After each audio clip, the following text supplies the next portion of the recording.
Pwede makita yung result. Ano ba yung result? Nakakatawa yung result. Kala ko cheque. Ito naman yung kababawan ng aking drug test para ipakita. Kami ay talagang nagpupumiglas na maging halimbawa. Okay, here we go again. One China policy. Totoo kaya? Alamin natin.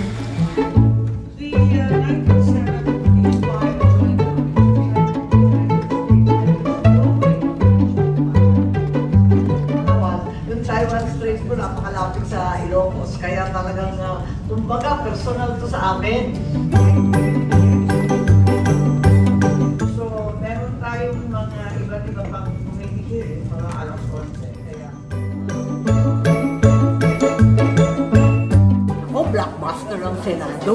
Ayan, ang dami-daming tao. Kasi ang dami kumitihilan. Talaga naman, umpisa pa lang ng session, masisipag kaming lahat. Isa lahat na executive session. Ano kaya ang sekreto ng DSA? Alamin natin!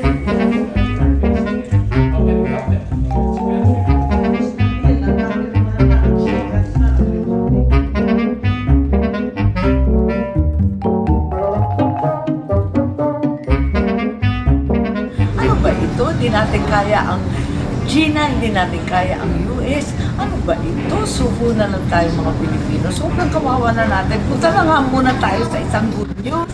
Ang ating young farmers. Ayun. At least, nakakatulog yan. Ayoko nitong masasamang balita.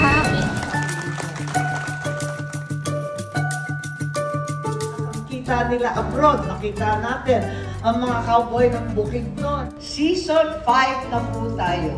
Alam ko, magle-level up pa nyo ang mga innovasyon natin ngayon to the highest level na.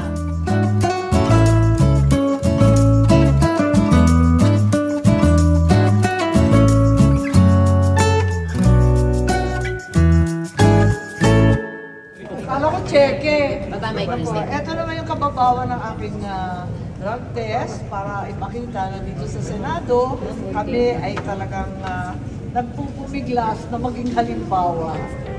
Yun. Nakakatawa naman yung drug test namin at ang kinakabahan ko, baka matuklasan na labis-labis yung kain ng matamis, ng tsokolate, at ano-ano. Wala naman lumabas, lahat kami negative.